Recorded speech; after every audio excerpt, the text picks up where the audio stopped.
కాంగ్రెస్ తో టీడీపీ అధినేత చంద్రబాబు రహస్య బంధం కొనసాగిస్తున్నారు అనడానికి తెలంగాణ ముఖ్యమంత్రి రేవంత్ రెడ్డితో టీడీపీ నేతల ఫోటోలే మీ లాలూచికి సాక్ష్యమని మాజీ ఎంపీ వైఎస్సార్ కాంగ్రెస్ పార్టీ జాతీయ అధికార ప్రతినిధి మార్గాని భరత్రాం ఆరోపించారు.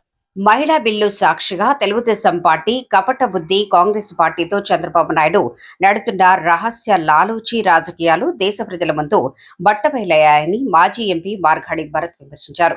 వైఎస్ఆర్సీపీ కార్యాలయంలో జరిగిన మీడియా సమావేశంలో ఆయన మాట్లాడుతూ ఒకవైపు కాంగ్రెస్ ను విమర్శిస్తూనే మరోవైపు ఆ పార్టీ ముఖ్యమంత్రి రేవంత్ రెడ్డితో టీడీపీ నేతలు చట్టాబట్టాలేసుకుని తిరగటం వారి ద్వంద్వ నీతికి నిదర్శనమని మండిపడ్డారు.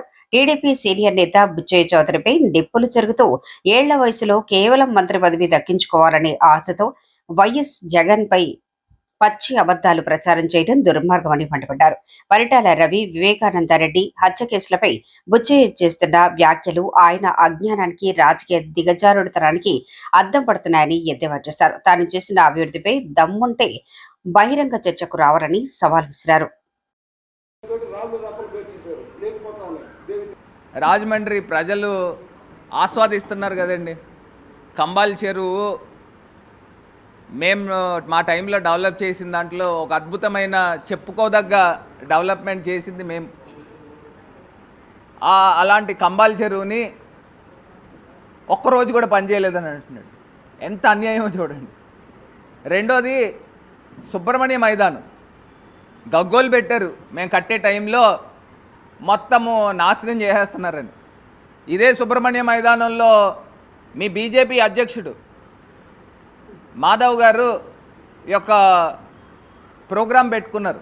ఆయన బీజేపీ ప్రెసిడెంట్ అయిన తర్వాత పెద్ద ప్రోగ్రాం ఇనిషియేషన్. మరి అది ఎక్కడ చేశారు? ఇదే సుబ్రహ్మణ్య మైదానం కాదా? ఇదే సుబ్రహ్మణ్యం గారి యొక్క పేరు స్వతంత్ర సమరయోధులు, వాళ్ళ యొక్క మనవరాలు, వాళ్ళ యొక్క మనవడు, వీళ్ళందరూ కూడా వచ్చారు. వాళ్ళని కనుక్కోండి ఏ రకంగా అద్భుతంగా బ్రహ్మజ్యోతులు సుబ్రహ్మణ్యం గారి పేరు ప్రతిష్టలు ఉన్నతంగా తీర్చిదిద్దామో వాళ్ళని కనుక్కోండి, వాళ్ళు చెప్తారు.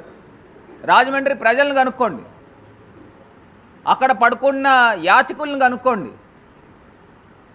బుద్ధి వచ్చేటట్టు సమాధానం చెప్తారు.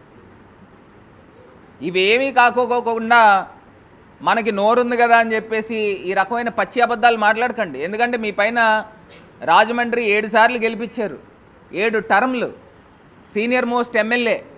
ఇన్ని అబద్ధాలు మాట్లాడచ్చా? మీ కొడుకు వయసో లేకపోతే మీ మనవడి వయసో ఉంటుంది నాకు.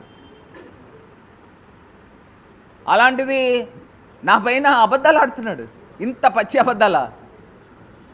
మోరంపూడి ఫ్లైఓవరు నేను క్యాన్సిల్ చేయించానంట, కంబాల్ చెరువు ఒకరోజు బంద్ చేయలేదంట, సుబ్రహ్మణ్య మైదానం అన్యాయం చేస్తానంట. అసలు మీరు చంద్రబాబు నాయుడు గారు సెంట్రల్ జైల్లో ఉన్నప్పుడు మొత్తం తెలుగుదేశం పార్టీ నాయకులందరూ ఇక్కడ ఉండేవారు రాజమండ్రిలో. వాళ్ళని అడగండి, చెప్తారు. రాష్ట్ర వ్యాప్తంగా రాయలసీమ నుంచి వివిధ ప్రాంతాల నుంచి నాయకులందరూ రాజమండ్రిలో ఉండేవారు. ఏంటి రాజమండ్రి ఏంటి ఇంత మారిపోయింది, ఇంత అద్భుతంగా తయారైంది, సెంట్రల్ జైలు రోడ్డు వాళ్ళే చెప్పేవారు. అసలు సెంట్రల్ జైలు రోడ్డు మీ ప్రభుత్వంలో 2014-19లో ఏ రకంగా ఉంది, నేను వచ్చిన తర్వాత ఏ రకంగా తీర్చిదిద్దానో మీకు తెలియట్లేదా? మీ నారా లోకేష్ గారిని అడిగితే చెప్తాడు, అంత అద్భుతంగా తయారు చేశా. ఎయిర్పోర్ట్ దగ్గర నుంచి మొత్తం సెంట్రల్ జైలు, లాలా చెరువు దగ్గర నుంచి అటు వై జంక్షన్ దగ్గర నుంచి దేవీ చౌక్, కంబాల్ చెరువు దగ్గర నుంచి దేవీ చౌక్ దగ్గర నుంచి మున్సిపల్ ఆఫీస్, అంబేద్కర్ స్టాచ్యూ, అక్కడి నుంచి పుష్కర్ ఘాట్. ఇవన్నీ అద్భుతం కాదా? ఇవేం మీ కంటికి కనబట్టలేదా?